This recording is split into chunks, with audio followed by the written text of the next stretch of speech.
আমেরিকার নতুন নিষেধাজ্ঞায় ফের উত্তাপ বিশ্ববাজার। আর এর মাঝেই ভারতের বাজারে একের পর এক বড় খবর। খোলা ভোজ্য তেল বিক্রিতে কড়া নিষেধাজ্ঞা। ফায়দা পেতে পারে আদানি, উইলমার ও পতঞ্জলির মতো ব্র্যান্ডেড কোম্পানি। অন্যদিকে এইচডিএফসি ব্যাংক বলল ভারতের ইতিহাসে সবচেয়ে বড় ডেট ইস্যুর রেকর্ড। আর চিনির বাজার থেকে শুরু করে এভিয়েশন সেক্টর, আজ এমন কয়েকটি খবর সামনে এসেছে যেগুলো প্রভাব পড়তে পারে সরাসরি শেয়ার বাজারে। তাহলে এখন কোন স্টকে তৈরি হতে পারে বড় মুভ, আর কোন সেক্টরে থাকবে সুযোগ, আর কোথায় তৈরি হতে পারে ঝুঁকি, চলুন পুরো ছবিটা একসঙ্গে বুঝে নেওয়া যাক। আপনাদের সকলকে স্বাগত জানিয়ে শুরু করছি আজকের পর্ব। আজকের ভিডিওটা কিন্তু খুবই গুরুত্বপূর্ণ, কারণ একদিকে ইরানকে ঘিরে আমেরিকার নতুন নিষেধাজ্ঞা, অন্যদিকে $93 উপরে ক্রুড অয়েল, তার সঙ্গে ভারতের এফএমসিজি, ব্যাংকিং, সুগার এবং এভিয়েশন সেক্টরের একাধিক বড় আপডেট। অর্থাৎ আজকের বাজারে শুধু একটি খবর নয়, একসঙ্গে একাধিক ট্রিগার কাজ করতে চলেছে। তাই ভিডিওটি শেষ পর্যন্ত দেখুন, কারণ একেবারে শেষে আমরা দেখব এই খবরগুলোর মধ্যে কোন স্টকগুলো এখন সবচেয়ে বেশি নজরে থাকতে পারে। আর আপনি যদি এই চ্যানেলে নতুন হয়ে থাকেন তাহলে এখনই সাবস্ক্রাইব করে বেল আইকন প্রেস করে রাখুন, কারণ প্রতিদিন বাজারের গুরুত্বপূর্ণ খবর এবং তার সম্ভাব্য প্রভাব সহজ ভাষায় আমরা আপনাদের সামনে তুলে ধরি। চলুন শুরু করা যাক। আজকে সবচেয়ে বড় এবং প্রথম খবরটি আসছে গ্লোবাল মার্কেট থেকে। ইরানকে ঘিরে আমেরিকা নিতে চলেছে আরও কঠোর অর্থনৈতিক পদক্ষেপ। মার্কিন অর্থমন্ত্রী জানিয়েছে সোমবার আনুষ্ঠানিকভাবে নতুন নিষেধাজ্ঞার ঘোষণা হবে। ইরান ইতিমধ্যেই এই পদক্ষেপকে অর্থনৈতিক সন্ত্রাসবাদ হিসেবে আখ্যা দিয়েছে। আর এখানেই তৈরি হয়েছে বড় প্রশ্ন, এই সংঘাত যদি আরও বাড়ে তাহলে বিশ্ববাজারের পরবর্তী গন্তব্য কোথায়? কারণ বাজার ইতিমধ্যেই তার প্রথম প্রতিক্রিয়া দেখাতে শুরু করেছে। ক্রুড অয়েলের দাম উঠে গেছে $93 উপরে। এখন বিষয়টা শুধু তেলের দাম বাড়ার মধ্যেই সীমাবদ্ধ নয়। তেল যদি দীর্ঘ সময় উচ্চ দামে থাকে তাহলে সবচেয়ে বেশি চাপ তৈরি হতে পারে এয়ারলাইন্স, পেইন্ট, টায়ার, কেমিক্যাল এবং লজিস্টিকের মতো তেল নির্ভর সেক্টরে।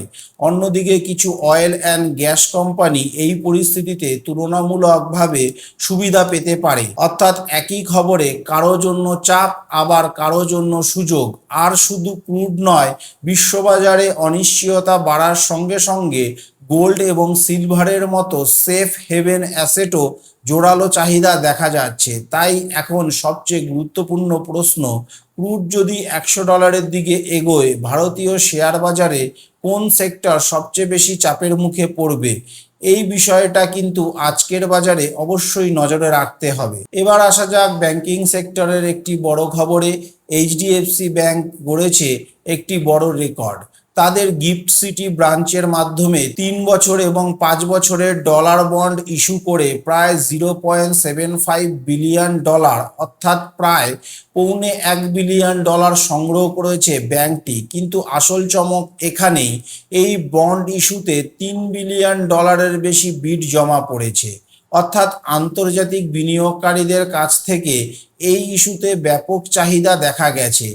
আর এর ফলে এটি হয়ে উঠেছে কোনো ভারতীয় ফাইন্যান্সিয়াল ইনস্টিটিউটের জন্য এখনো পর্যন্ত সবচেয়ে বড় ডেট ইস্যু। এখান থেকে এটা পরিষ্কার, ভারতের বড় ফাইন্যান্সিয়াল ইনস্টিটিউটগুলো প্রতি আন্তর্জাতিক বিনিয়োগকারীদের আগ্রহ এখনও যথেষ্ট শক্তিশালী। তাই আজ ব্যাংকিং সেক্টরের মধ্যে এইচডিএফসি ব্যাংকের দিকে নজর রাখা গুরুত্বপূর্ণ। এবার আসি এফএমসিজি সেক্টরে। এটি একটি গুরুত্বপূর্ণ আপডেট।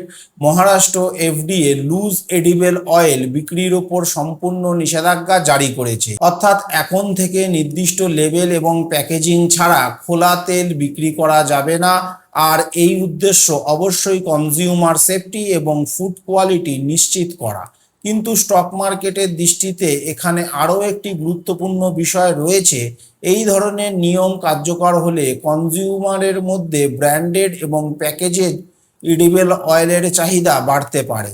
আর সেই জায়গাতেই নজর আসছে আদানি উইলমার এবং পতঞ্জলির মতো ব্র্যান্ডেড কোম্পানিগুলো, অর্থাৎ দীর্ঘমেয়াদে যদি লুজ অয়েলের থেকে প্যাকেজ অয়েলের দিকে কনজিউমার শিফট বাড়ে, তাহলে অর্গানাইজড প্লেয়াররা এর সুবিধা পেতে পারে। তবে একটা কথা মনে রাখবেন, শুধু খবর এসেছে বলেই কোনো স্টক কিনে ফেলা উচিত নয়। স্টক প্রাইসের সঙ্গে ভ্যালুয়েশন, আর্নিংস এবং টেকনিক্যাল সেটআপও দেখতে হবে। এবার আসি সুগার সেক্টরে। দেশের বাজারে চিনির দাম নিয়ন্ত্রণ রাখা এবং সাপ্লাই বাড়ানোর জন্য সরকার 10 লাখ টন চিনি শুল্কমুক্ত আমদানির অনুমোদন দিয়েছে। এই আমদানি করা যাবে আগামী 31শে অক্টোবর পর্যন্ত, কোনো ইম্পোর্ট ডিউটি ছাড়াই। এর প্রভাব কোথায় পড়তে পারে? একদিকে ডোমেস্টিক সুগার সাপ্লাই বাড়বে, অন্যদিকে চিনির দাম নিয়ন্ত্রণে রাখার ক্ষেত্রে সরকার কিছুটা সুবিধা পেতে পারে। কিন্তু সুগার কোম্পানির জন্য এর অর্থ কি?